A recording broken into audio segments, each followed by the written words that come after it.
Now that I'm old and the noise of the machine bothers my head, if it wasn't for his kindness, I'd starve. Yes, those who work in the shop get 8 cents. But what can you do? There is not enough work for the young. The old have no chance. Often one pair is all I can get.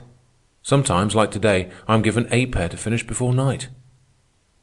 I asked her the hours she worked, and she said it depended on the season. In the summer, when there is a rush order, I work from 5 in the morning to 9 at night.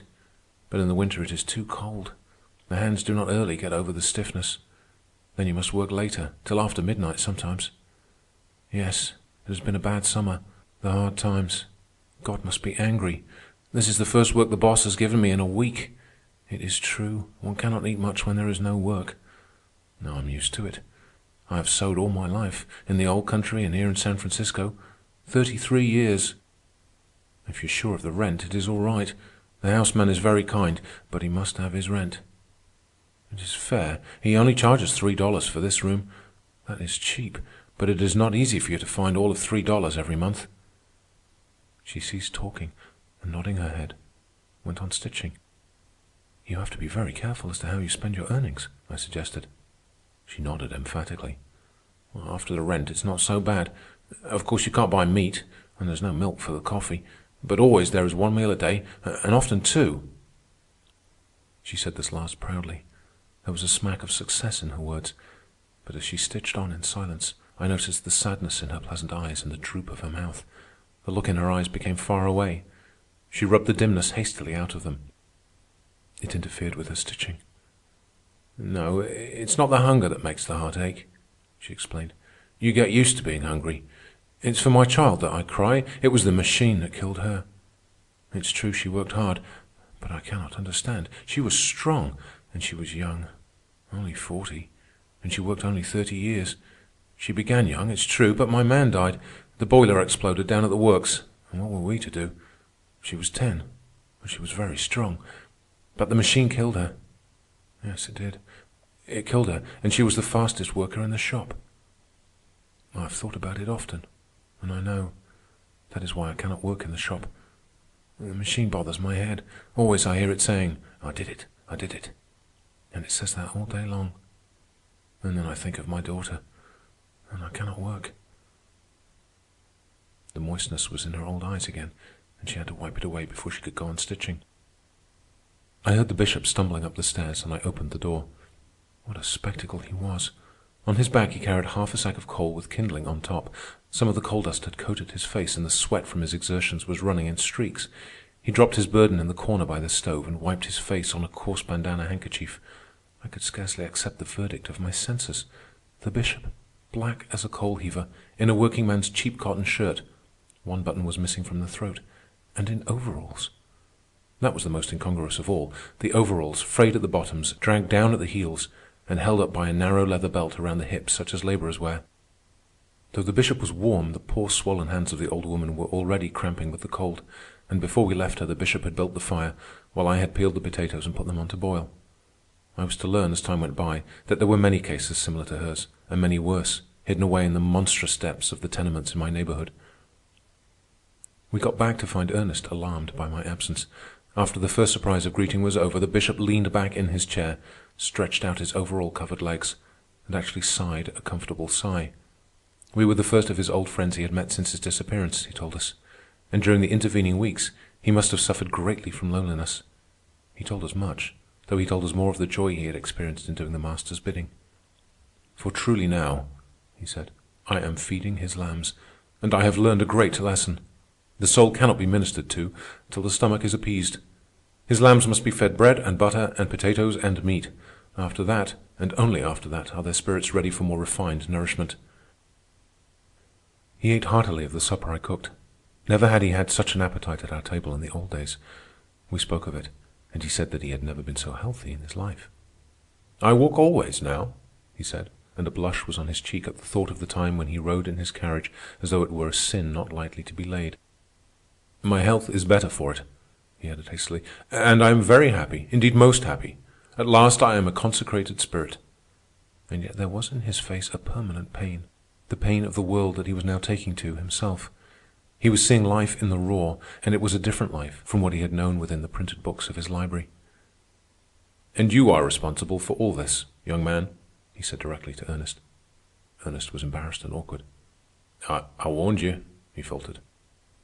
No, you misunderstand, the bishop answered. I speak not in reproach, but in gratitude. I have you to thank for showing me my path. You led me from theories about life to life itself. You pulled aside the veils from the social shams. You were light in my darkness, but now I, too, see the light, and I am very happy. Only—" He hesitated painfully, and in his eyes fear leaped large. "Only the persecution. I harm no one. Why will they not let me alone?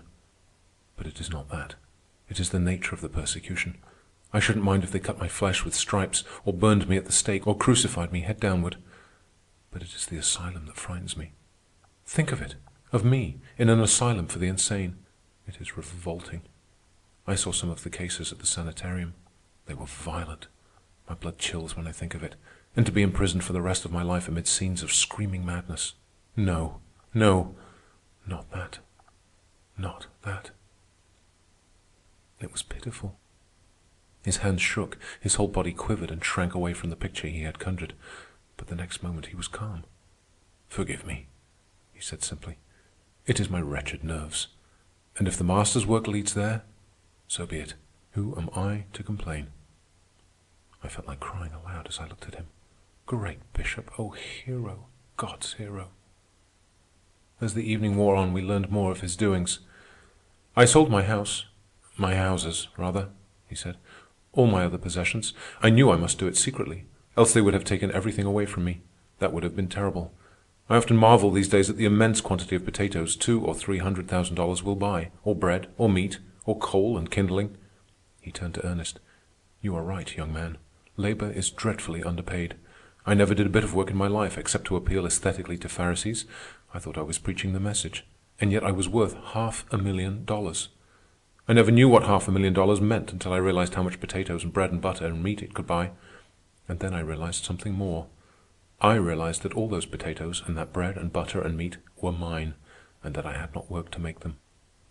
Then it was clear to me someone else had worked and made them and been robbed of them. And when I came down amongst the poor, I found those who had been robbed and who were hungry and wretched because they had been robbed." We drew him back to his narrative. "The money?" "I have it deposited in many different banks under different names. It can never be taken away from me because it can never be found. And it is so good, that money. It buys so much food. I never knew before what money was good for." "I wish we could get some of it for the propaganda," Ernest said wistfully. "It would do immense good." "Do you think so?" the bishop said. "I do not have much faith in politics. In fact, I am afraid I do not understand politics." Ernest was delicate in such matters. He did not repeat his suggestion, though he knew only too well the sore straits the Socialist Party was in through lack of money. "I sleep in cheap lodging-houses," the bishop went on. "But I am afraid, and never stay long in one place. Also, I rent 2 rooms in working-men's houses in different quarters of the city. It is a great extravagance, I know, but it is necessary. I make up for it in part by doing my own cooking, though sometimes I get something to eat in cheap coffee-houses. And I have made a discovery. Tamales are very good when the air grows chilly late at night." Note: tamales, a Mexican dish referred to occasionally in the literature of the times. It is supposed that it was warmly seasoned. No recipe of it has come down to us.